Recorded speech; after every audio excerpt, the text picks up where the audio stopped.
Envie d'entreprendre, volonté de réussir, regardez le Club Écho d'Objectifnews.tv avec la Banque Populaire Occitane.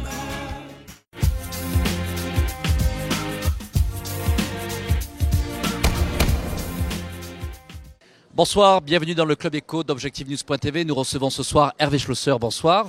Bonsoir Jean-Christophe. Vous êtes le président de France Paris. France Paris qui existe maintenant depuis été 2008, qui s'est lancé sur ce marché qui va s'ouvrir dans quelques mois, sur l'ouverture du marché des jeux en ligne. Un long parcours du combattant, mais vous venez de réussir avec succès votre deuxième levée de fonds, Hervé Schlosser. Oui, tout à fait. C'était pour nous une étape importante, nécessitée par en fait le décalage de l'ouverture du marché des jeux en ligne. Donc on n'avait pas besoin d'une levée de fonds complémentaire. Et donc on a pu lever un demi-million d'euros supplémentaires, ce qui fait au total, avec la première levée qui avait eu lieu il y a un an, 1 million d'euros qui aura été levé par notre société, ce qui montre la confiance que peuvent avoir les actionnaires dans notre projet. Et avec notamment, je dirais, un nouvel entrant dans notre capital de marque. En l'occurrence, il s'agit d'Alain Prost, le quadruple champion du monde de Formule 1 qui a accepté de nous rejoindre. Alors déjà, Hervé Schlosser, vous aviez déjà une belle brochette de stars avec Franck Leboeuf, avec Fabien Pelouse qu'on connaît plus ici par la proximité avec le Stade Toulousain, mais également Jean-Pierre Foucault qui a aussi un engagement très fort dans votre entreprise. Oui, c'est notre volonté d'être positionné comme un acteur français proposant des paris sportifs vraiment à destination du public français en priorité qui nous a amené à vouloir nous associer avec donc des champions dans les principaux sports qui drainent le plus de paris sportifs, le foot, le rugby, la Formule 1, mais aussi à s'associer avec quelqu'un qui connaît parfaitement le domaine du jeu en France, qui a en plus un très grand carnet d'adresses dans le monde du sport, dans le monde de la politique, qui est Jean-Pierre Foucault, comme vous le signaliez, et qui est, je dirais, un véritable atout pour nous dans ce marché où il y aura une concurrence très forte. Alors Hervé Schlosser, quelles sont les prochaines étapes dans ce calendrier de la libéralisation de ce marché où on a le sentiment qu'il y a beaucoup de candidats?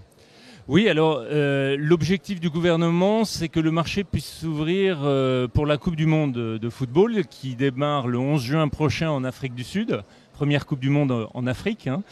Et donc l'objectif pour le gouvernement, c'est d'ailleurs un objectif de réalisme parce qu'on estime que les Français vont miser en ligne à peu près 1 milliard d'euros sur cette Coupe du Monde de football, notamment si les Français se qualifient pour cette Coupe du Monde, ce qui paraît bien parti.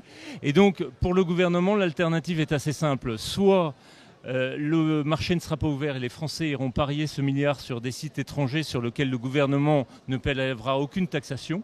Soit le marché sera ouvert et à ce moment-là, le gouvernement prélèvera à peu près 10% de ce milliard, c'est-à-dire environ 100 millions d'euros. Alors, les étapes qui ont été franchies jusqu'à maintenant, c'est le passage du texte devant l'Assemblée nationale, c'était le 13 octobre dernier.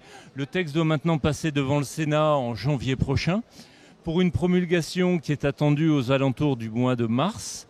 Ensuite, un appel à candidature qui sera orchestré par l'équivalent du CSA des jeux en ligne qui s'appellera l'Argel. Les dossiers seront déposés sans doute aux alentours du mois d'avril et donc des agréments délivrés en mai-juin. Mai-juin. D'après vous, Hervé Schlosser, combien de candidats aujourd'hui sur la ligne de départ? Alors sur l'ensemble des trois activités, paris sportifs, paris hippiques, poker en ligne, le gouvernement a dit s'attendre à une centaine de candidats on va dire ce qui circule, c'est qu'il y aurait à peu près une cinquantaine de dossiers qui recevraient un agrément, sachant qu'il n'y a pas de limitation, il n'y a pas un nombre prédéfini. Et dans les paris sportifs, moi je m'attends à ce qu'il y ait à peu près une bonne trentaine de candidats sur la ligne de départ. Alors Hervé Schlosser, on l'a bien compris, l'enjeu pour France Paris, c'est l'obtention de cette licence. Est-ce qu'elle aura un coût, cette licence? Elle sera, on va dire, quasiment gratuite, puisque comparée par exemple à des licences de téléphonie mobile qui sont extrêmement onéreuses, dans le domaine des paris sportifs, en fait, le montant du dépôt a été fixé par la loi entre 20 000 et 40 000 euros. Donc on va dire que l'enjeu n'est pas un enjeu financier. Je dirais l'État se rémunérera a posteriori par le biais d'un prélèvement de 8,5% sur l'ensemble des sommes qui seront misées. Alors Hervé Schlosser, dans ce débat sur l'ouverture des jeux en ligne, on a parlé beaucoup aussi d'éthique, d'encadrement, notamment à l'égard des jeunes. Quelles seront les dispositions prises par France Paris? Alors je dirais les dispositions prises seront d'une part sur l'authentification des joueurs. L'authentification des joueurs qui sera extrêmement forte, c'est-à-dire que les gens s'inscriront sur la base de données qui seront déclaratives, mais par contre, pour pouvoir activer leur compte, c'est-à-dire pour pouvoir toucher de l'argent des gains de leur pari, ils devront nous fournir une copie de leur pièce d'identité par tout moyen possible, mail, fax, courrier. Donc ça, c'est un élément extrêmement fort sur l'authentification. Vraiment, je dirais, la preuve que la personne a bien plus de 18 ans. Ensuite, on mettra en place tout un certain nombre d'éléments de limitation sur, je dirais, les mises possibles par jour, par semaine, par mois. Et puis, dernier élément, on mettra en place des outils d'auto-limitation pour les joueurs.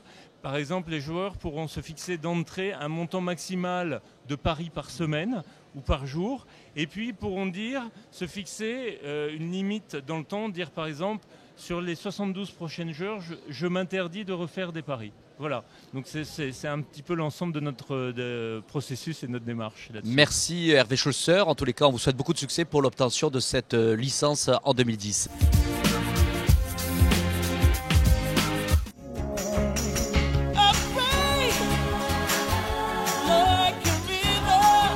Envie d'entreprendre? Volonté de réussir?